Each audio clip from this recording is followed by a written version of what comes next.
Hai sobat film, balik lagi di Irsan Film. Kali ini saya akan merangkum film Kung Fu School.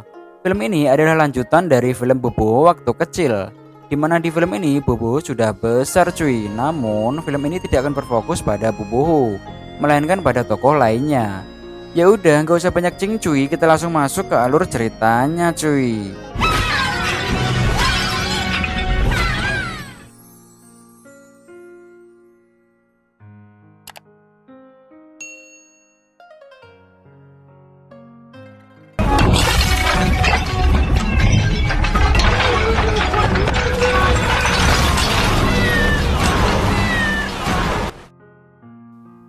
Film ini diawali oleh dua orang ninja Oon yang sedang menyusup masuk ke dalam sebuah kuil untuk mencuri batu bertuah yang konon katanya sangat sakti cuy.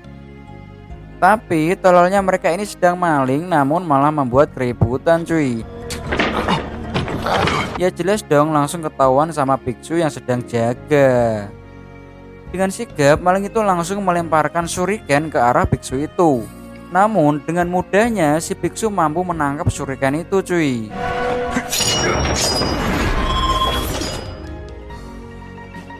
Karena ketakutan, para maling itu pun langsung membuat alibi jika mereka berdua hanya sedang cosplay ninja dan pakaian mereka ini hanyalah kostum. Ya kali cosplay di tengah malam ya. Biksu itu pun gak percaya dan langsung genjot maling itu dan film pun dimulai.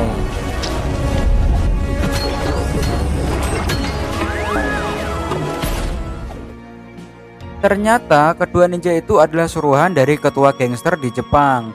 Panggil saja namanya Blaze. Blaze ini punya penyakit yang baru ia alami, di mana penyakit itu cukup aneh. Jika dia bersentuhan dengan wanita, maka dia akan merasakan kesakitan di sekujur tubuhnya cuy. Jadi alasan Blaze ingin mendapatkan batu itu agar dia bisa sembuh dan dia bisa memeluk putrinya cuy.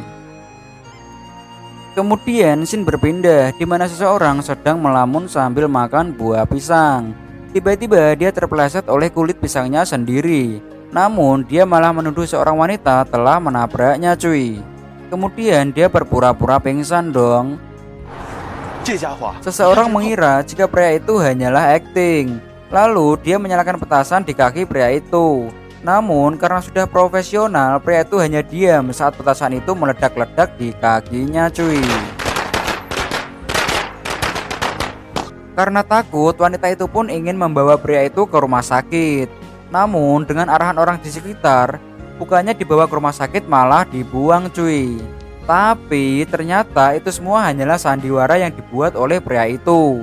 Dan orang-orang yang berkerumun tadi adalah teman-temannya cuy. Oh iya, by the way, pria ini bernama Awe. Kemudian W dihampiri oleh pria yang gendut, panggil saja namanya Supardi.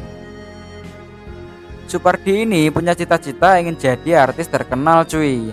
Namun dia tidak punya bakat acting. Jadi saat dia melihat acting W tadi, dia ingin W mengajarinya acting. Tapi W menolaknya. Ya walaupun W menolak, Supardi terus memaksanya cuy. Lalu W menyuruh Supardi untuk membelikannya obat. Dan saat Supardi pergi, W pun langsung kabur cuy. Namun tiba-tiba boom. Kemudian Pardi membawa W yang terluka ke kontrakannya. Kayak anak kecil, W pun dileledung sama si Supardi ini cuy. Supardi mau melakukan apa saja agar W mengajarinya berakting.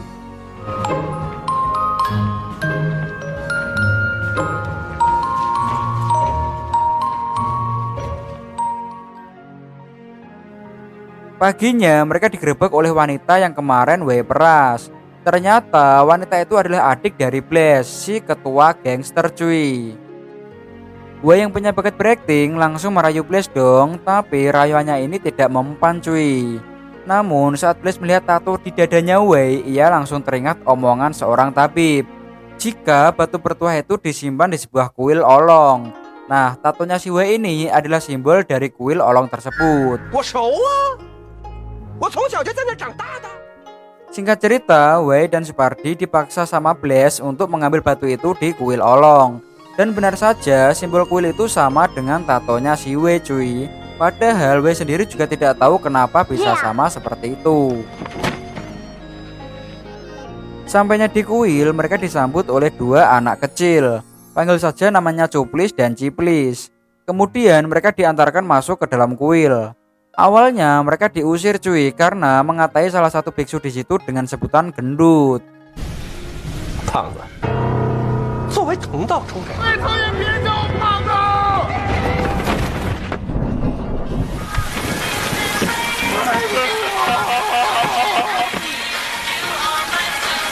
Saat di luar kuil, Blaze menelpon untuk memastikan apakah mereka sudah sampai di kuil tersebut atau belum. Tapi tiba-tiba Wei dan Supardi disuruh masuk oleh guru di kuil itu. Wei pun langsung menunjukkan jurus aktingnya dan menceritakan kisah-kisah sedih hidupnya untuk membuat guru itu luluh. Tapi bukan cerita sedihnya Wei yang membuat guru itu membuka pintu, melainkan nada dering Wei yang bunyinya itu dari lagu boyband Superstar cuy, yang membuat guru jadi simpati dan membuka pintu. Sebagai langkah awal masuk di kuil ini, Wei harus memakan makanan pertamanya hingga habis. Awalnya tak masalah bagi Wei, namun begitu mangkuk diselehkan, biksu gendut ini langsung mengisinya lagi. Kata dia, jika seseorang sudah kenyang, maka dia harus menutup mangkuknya cuy. Setelah menghabiskan belasan mangkuk, Wei kewalahan menghadapi biksu gendut ini. 天哪！好好好好。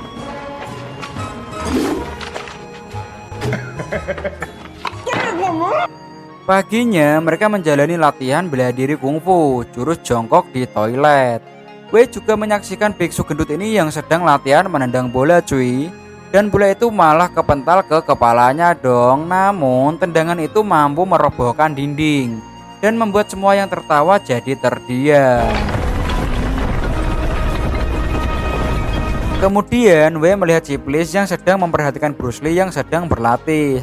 Diam-diam Ciplis ternyata mencintainya cuy. Jadi Wei menyarankan jika kamu harus giat berlatih agar Bruce Lee juga mencintaimu. Mereka pun pura-pura berlatih di depan Bruce Lee untuk menarik perhatiannya. Namun Bruce Lee malah pergi dong. Ya kali latihannya ginilah.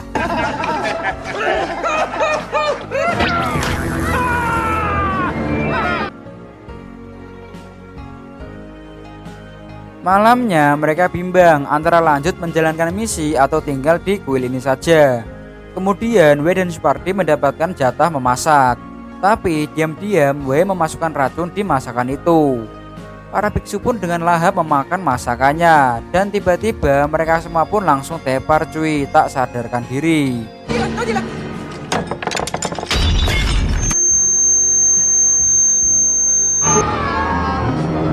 Namun mereka malah hidup kembali dan ternyata itu semua hanyalah mimpi dari si Wei. 唐鼎鼎的气功高手。 Paginya mereka kedatangan seorang guru, namanya Guru Bao. Seorang guru yang terkenal di media sosial. Di situ ia akan mengajari para murid bela diri kungfu untuk entertain. Namun dari semua murid yang ia ajari, cuma si Wei yang sepertinya paling bodoh dan membuatnya sial.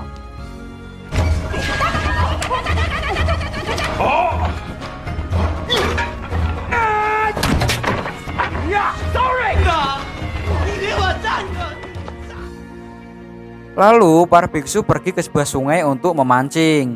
Dari kejauhan Cuplis menggambar mereka semua.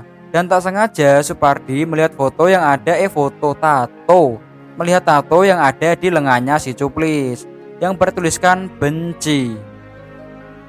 Jadi tato itu sudah ada saat Cuplis masih bayi. Cuplis dibuang di panti asuhan. Dan karena tato itu ia dibully oleh teman-temannya cuy. Kemudian Cuplis dan Ciplis dimasukkan ke ke kuil olong. 香了。等等等等，拍个照片 Saat mereka akan makan-makan, tiba-tiba datang seorang wartawan cantik yang ingin meliput mereka. Sang guru itu bukannya tertarik dengan wartawannya, namun tertarik dengan tongsisnya cuy. Dan ingin memiliki tongsis itu. Wartawan ini panggil saja namanya Noni. Ia pun mulai meliput setiap aktivitas di kuil itu.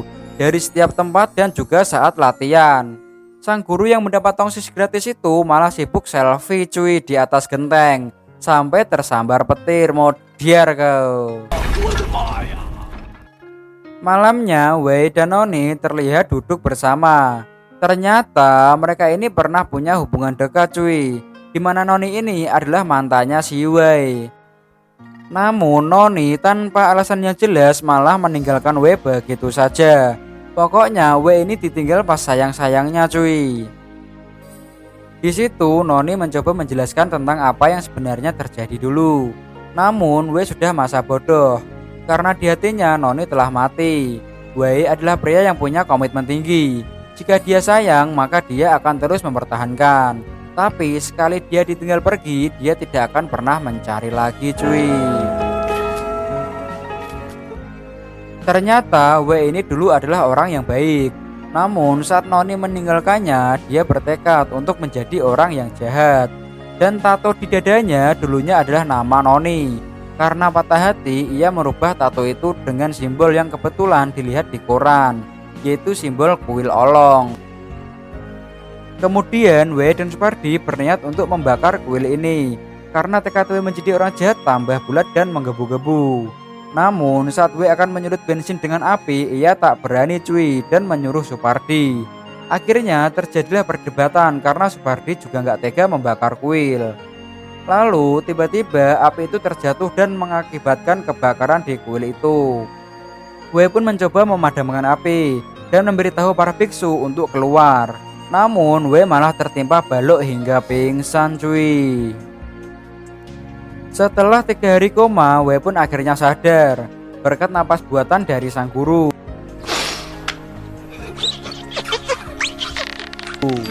Baru saat inilah Wei sadar jika perbuatannya salah dan dia ingin memperbaiki semua itu. Singkat cerita, hari ini adalah hari ulang tahun si Wei. Walaupun Wei sebenarnya tidak tahu kapan ia ulang tahun.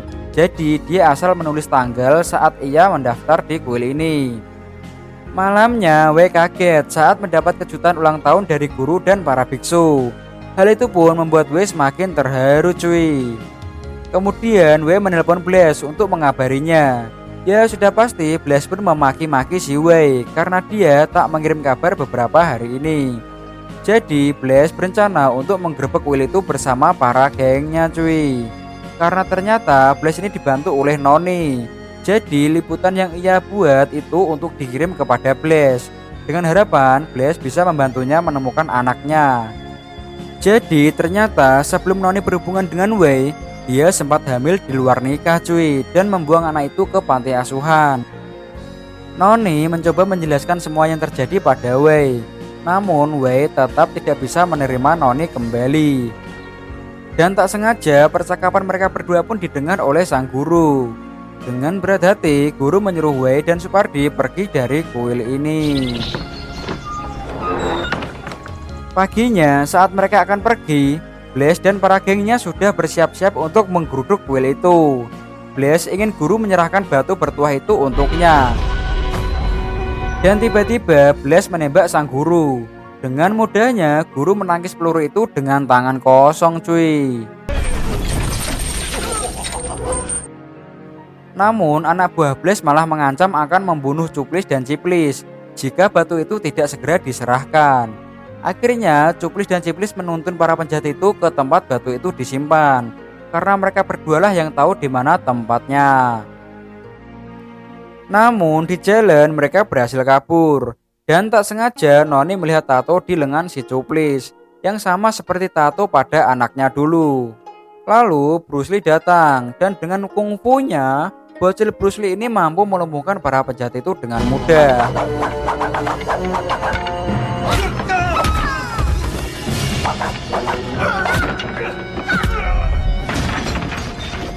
Akhirnya Noni dan anaknya pun kembali bersatu cuy.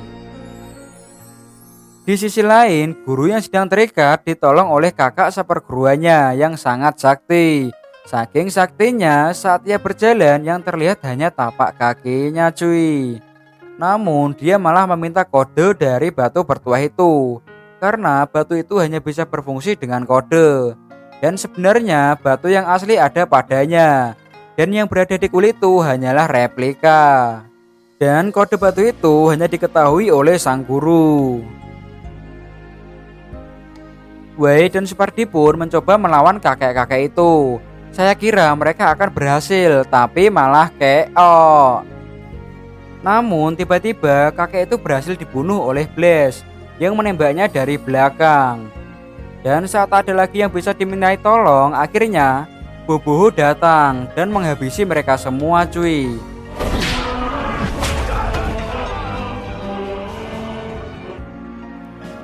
Lalu guru mengambil batu itu dan mulai membacakan kode mantranya.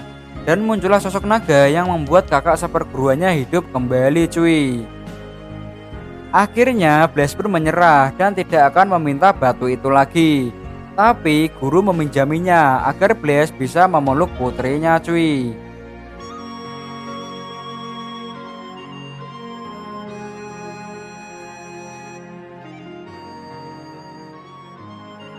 Film ini pun berakhir dengan Wei yang bersatu kembali dengan Noni. Dan sang guru yang bertemu lagi dengan mantan cinta sejatinya dulu, tapi bohong. Wow, oke, terima kasih cuy sudah meluangkan waktu buat dengerin bacotan saya. Next mau review film apa lagi cuy yang enak? Kalau mau request tulis di kolom komentar ya cuy.